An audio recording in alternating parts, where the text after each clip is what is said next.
প্রত্যেকটা অক্ষরের যোগফল 19 দিয়ে ভাগ করলে মিলে যায়। সূরার সংখ্যা এটা ক্রমিক নম্বর 19 দিয়ে ভাগ করলে মিলে যায়। প্রথম ওহীর 5টা আয়াত, ইকরা বিসমি থেকে আল্লামাল ইনসানা, পঞ্চম আয়াত মালাম। এই 5 আয়াতে যতগুলো আরবি অক্ষর আছে এগুলোর যোগফল 19 দিয়ে ভাগ করলে মিলে যায়। এরপরে 6 নম্বর আয়াত কাল্লা ইন্নাল ইনসানা লায়াতগা, এখান থেকে সামনের আরো 14টা আয়াত। এই 14 আর 6 কত? কত? 20। আর ওই প্রথম রাতে 5, 14 আর 5 19। বিসমিল্লাহির রহমানির রহিম বাড়িতে গিয়ে একটু গণনা করে আজকে দেখবেন সেখানে আরবি অক্ষর 19টা, সেখানে আরবি অক্ষর 19টা। প্রত্যেকটা সূরার মধ্যে, পুরা কোরআনের মধ্যে আলিফ যত হাজারবার আছে, আলিফ আলিফ আলিফের যোগফল 19 দিয়ে ভাগ করলে মিলে যায়। পুরা কোরআনে বা যত হাজারবার আছে, বা পুরা কোরআনে বায়ের যোগফল 19 দিয়ে ভাগ করলে মিলে যায়।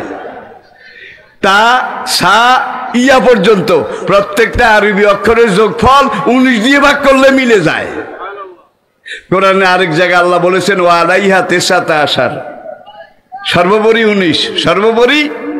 আর বিসমিল্লাহির রহমানির রহিমের মধ্যে আরবি অক্ষর কয়টা? এখন কেউ যদি আলিফ একটা কমায়, আলিফের যোগফল 19 দিয়ে ভাগ করলে মিলবে? কেউ যদি বা একটা বাড়ায় 19 দিয়ে ভাগ করলে মিলবে? আরো অনেক গভীর গভীর কথা আছে ভাই। একদিনে এক মাহফিলে কোনো কথা বলা যায় না। এনসাইক্লোপিডিয়া ব্রিটানিকা সর্বশেষ সংস্করণ খুলে দেখেন, সেখানে তারা সোনার অক্ষরে লিখেছে Arabic, Arabic is the oldest and latest language of the world. I repeat, Arabic একমাত্র আরবি ভাষা। ইজ দ্য রিচেস্ট, সবচেয়ে সমৃদ্ধ। রিচ হলো ধনী, রিচেস্ট ধনী, দি গ্রেট, রিচেস্ট অ্যান্ড ওল্ডেস্ট সবচেয়ে পুরানো। আদমের ভাষা কি ছিল? বেহেশত থেকে আইসে তো। আহিবুল আরবি আলে সালাস, 3 কারণে আরবি শিখো, আরবি বুঝাও। 3 কারণে কোরআন পড়ো, লিআন্নি আরবি অল কোরআন আরবি অল লিসান আহলিল জান্নাতে আরবি। তাহলে আরবি ভাষা বোঝাও দরকার, শিখাও দরকার, ঠিক কিনা বলেন?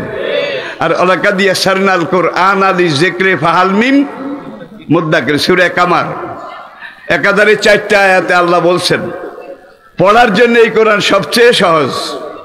পড়ার জন্য, মুখস্থ করার জন্য এই কোরআন সবচেয়ে সহজ। তাওরাতের কোনো হাফেজ আছে? সেই যুগে বোধহয় ছিল না। জবুর ইনজিলের কোনো হাফেজ একজনই সেই যুগও ছিল না। প্রাচীন ভারতে সত্যযুগ, ত্রেতা যুগ, দাপর যুগ, এই 3 যুগে বেদের কোনো ব্রাহ্মণ হাফেজ সাহেব ছিল বোধহয়। গীতার বোধহয় কোনো ব্রাহ্মণ হাফেজ সাহেব ছিল। পুরাণের বোধহয় কলকির বোধহয় কোনো ব্রাহ্মণ হাফেজ ছিল না। যার জন্য এগুলো অগরমগর হয়ে গেছে। ইন্না নাহানু নাযালনা যিকরা, এই কোরআন আমি আল্লাহ নাজিল করেছি। ও ইন্না লাহু, কিয়ামত পর্যন্ত এটাকে নিখুঁত, নির্ভুল, হুবহু হেফাজত করার দায়িত্ব আমি আল্লাহ আমার হাতে রেখেছি।